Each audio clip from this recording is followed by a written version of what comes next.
Okay, so I often hear a lot of complaints about the movie industry. So a lot of people have saying that there's not a lot of movies being made that are like they were in the 90s and the early 2000 era, and everything's just like superhero movies and things like that. And they want better stories. And I've come up with four great ideas for movies that I would like to pitch to YouTube and Facebook. And I'm very lazy. I'm not a writer, and I don't have a very technical knowledge about how to make movies. But I'm sure if I get these ideas out there, these movies could come into fruition. So the first movie or story that I'll just describe the premise, and you guys can make the movies. So the first movie idea that I came up with was inspired by Looper. Looper is a movie where Joseph Gordon-Levitt, donned like a makeup, and he made his face look like a younger Bruce Willis, but he's not recognizable in the movie, and you can't tell that it's him wearing makeup, and he's a very talented actor, but there's not a lot that he gave away that it was him, but it really was him.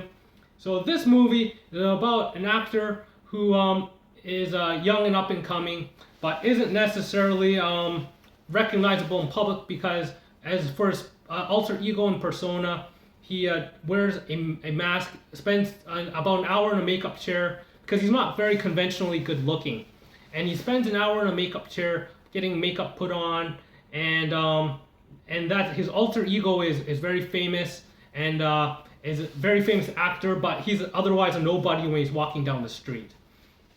So he says he likes it this way because he doesn't know if he could deal with being famous that well.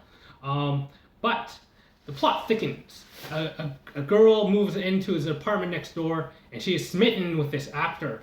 But that he knows that's his alter ego, but she's like obsessed with him almost, and she's a huge fan of this actor, and a friendship begins to develop between them, but not wanting to reveal his alter ego as that actor. He just makes up a story about his job and his personal life, but she rejects his advances. But he really does like this girl, and one day he dons his mask and decides to play his alter ego, and well, you can put the rest of the story together, and comedy ensues and things like that, and he tells her not to kiss him because but he usually wears his disguise in to meet her, and well, that's the premise of the movie. You can put together a movie like that, and the movie teaches that looks aren't everything, and yeah, so that's one movie you could come up with, and you could get creative with that, but that's the premise for the story. So the other story that I came up with was inspired by a character by the name of Harold in Batman, who was ultimately murdered by Hush. So this story is about a person that is considered severely handicapped. He was at a young age, kind of like has the mentality of a 10-year-old boy, and he has a very low IQ and intelligence, but his we'll call him Walter instead of Harold, and for the intents and purposes of this story. One day, Walter begins to manifest some sort of technologies that are much more advanced than what we have access to in present day Earth. So he began soldering things and putting things together, making all types of machinery, and this is a huge mystery. His psychiatrist and his doctors don't know how he's been able to come up with these abilities. His psychiatrist adamantly explains to people that notice Walter's new abilities that he has the mentality of a 10-year-old boy, and he's not capable of making these types of mechanisms and these devices, and that there must be something going on that they don't understand. But they say maybe it's acquired savant syndrome and things like that. So that's the story, and as we progress through the story, it's revealed that Harold Harold is eventually towards the end of the movie is murdered by Chinese and Russian industrial spies because they fear that the United States may overtake them in with these technological advancements, and the United States is Harold's home country, or wherever you want to say, maybe Canada, I don't know, but is murdered. Then it is revealed that Harold does not have acquired savant syndrome, and these mechanizations and these devices weren't coming from him, but actually was in contact with aliens telepathically, and they were trying to guide and help Earth, but remain anonymous by telepathically communicating with Harold, teaching him how to solder things, and basically taking control of his body. So that's like the M. Night Shyamalan twist at the end of the movie. Sorry if you saw this and it's a spoiler, but you can make this movie, and so that's a great premise for a movie that you could make, and so I just put that idea out there, so you can write the book and make the movie, because I'm lazy. Now, another movie that you could make is about a small child that has been assumed guardianship by the state. And this is inspired by my long-term relationship with a girl that was adopted. And she really didn't know who her birth parents were. So she grows up as a teenager and as a young youth, adopted, and she doesn't know who her birth parents are. And she has a boyfriend who is very tech savvy and hacks and is capable of hacking into certain file systems. And he's working on hacking into the state's registry to find out who her birth parents are. So that's the story. She grew up pretty much glued to a television set. She watches all types of stories and things on TV. She's really into the media and consumes a lot of the mainstream media. And then at the end of the movie, she learns that some of her favorite news anchors are, the news anchor that she watches is her mom. Yes, it's her birth mom, and that's through her boyfriend hacking in.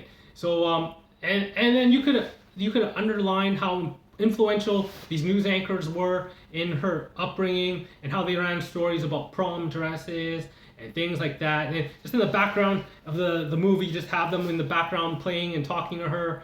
And she was basically raised by a television set, but it turns out that that the news anchor on TV is her birth mom. And it really underlines our familial relationship with the media, this movie, and it gives us a more human insight into the people that work in the media and are famous, and that they're people too, and that they're human.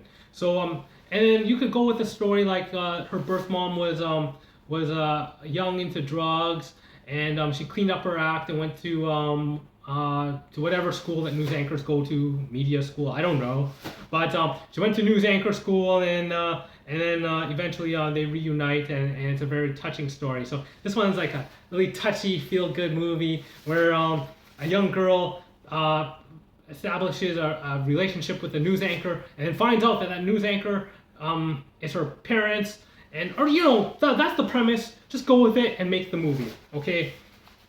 Now, this last movie is about a signal officer.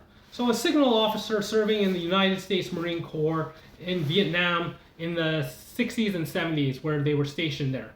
And we'll cut at the beginning where he's a famous senator, and he's speaking to someone about a story about Vietnam.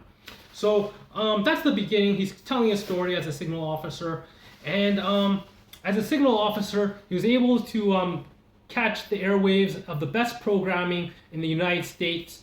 So he's able to broadcast to his unit some of the programming going on in the United States. So they get to see Marilyn Monroe and things like that, and watch some of their filming. And as a gift, he befriends several of the village children that he's stationed in at his outpost with a television set, and lets them watch TV as toddlers and babies. And he's astounded to learn that they know perfect English, and they keep bugging him as they grow older, as young children, about seeing the United States of America and going to see these settings that they watch on television in person. And he promises them when the war's over that if he has a chance and opportunity, that he'll take them along with him. So these children, they they become good friends with the signal officer. But one day, the Viet Cong come into the village, kill one of the children, and kidnap the rest, and take many of the villagers hostage. So this signal officer decides to break the chain of command, go deep into enemy territory with a group of his friends, and rescue the children and the villagers. So you can see where this is going. This is an action drama movie. You can run with it, and that's a movie that you can make. It's in an older time era in about Vietnam, and about how the media affects and was influential part of these children's upbringing, and how it's important. Now, these movies may never get made because they're running with the superhero thing so much, because superheroes and the people that are superheroes in real life in our world, they abide by a strong set of codes, morals, and ethics. And that's basically what they're broadcasting to the youth of this day and age, is superheroes. So basically what I'm saying is censorship. Censorship it's not that Hollywood has ran out of ideas. It's censorship that is a big part of what they broadcast to our kids now. So, like the war hero movie, for example, censorship may that movie may influence someone to not follow protocol and not listen to their commanding officer, or you know what I'm saying, like you don't want movies like this changing the way people think, because art really, in a sense, in fact, we have ratings on media things because art really can start a war. It can quell an uprising. It can start a war. It can really influence large groups of people into thinking and inspiring them to do different things that you otherwise don't want them to do. And that's why art is controlled. So I have an old adage that I go by. What was it? Oh yes. An engineer directs the world with his machineries and mechanisms, his planes, boats, automobiles, and a lawyer basically rules the world with his litigation and the things that inspire him to make an abstract system, and that the rules and laws that we abide by while still enjoying our liberties and freedoms. And a doctor heals the world. Yes, a doctor heals the world of what ails it. And an artist really does control the world. An artist controls the world in the sense that the people that consume their artwork and their stories and their art and their drawings and things like that, that really makes us who we are as youth. The art that we consume really does influence us into who we are. I grew up watching a lot of Star Trek. The character that influenced me, one of the most influential characters that I watched was Lieutenant Commander Data on Star Trek. And being assimilated as much as I have been as a young boy growing up and into society, Lieutenant Commander Data doesn't feel emotion. He's kind of like the Tin Man. He's not capable of emotion because he's an android. He's very integral part of the team. He knows how the starship works. He's one of the only people that knows how the starship works. Everything about the starship. He has a positronic brain. He's smarter, and I think a lot of Asian youth can relate to the character that is Lieutenant Commander Data, just being disconnected from certain members of the community. One time he meets Q, and Q tells him not to be envious of humans, and Data tells him he's not envious. He's not capable of emotion. That he doesn't feel anything at all. But Data is a very worthwhile character to me. You don't see Star Trek that the Next Generation being broadcast anymore. But that art that I consumed when I was younger, I used to sit in my dad's Oldsmobile, pretend it was a starship, pretend it was the Enterprise. I used to hold like a silver spoon, pretend it was the Enterprise flying, and I emulated Data in a lot of regards in my life, almost to the point where I tried to control my emotion. Much like Spock and Data in Star Trek, I learned to control my emotion just that much, where I'm almost numb and unfeeling. And as a child, that's the importance of the ratings on programming. You can't just let your children sit there unguided and just let them watch television. You gotta sit there with them and tell them, that's not how life works, and just guide certain children, and then provide their commentary as they watch these programmings. It is boring watching the same things as them, but you got to do it as parents. You got to see what they're watching and just make sure that it's not too influential. But my parents are refugees. They didn't even know English that well. So and I'm the middle child. They're too busy with the oldest and the youngest, and me. I'm just being basically raised by a television set, basically. And that was the show that I was watching the most when I was younger, was Star Trek: The Next Generation, because we didn't have cable. So yeah, basically censorship movies that you could put out there and make, but maybe not because of a censorship. So those are my movie ideas. Get to work and make those movies, Hollywood. No, I'm just joking. But yeah, just those are some movie ideas and story ideas for people that may have writer's block or things like that. Okay, that was my video. That's it for now. Bye.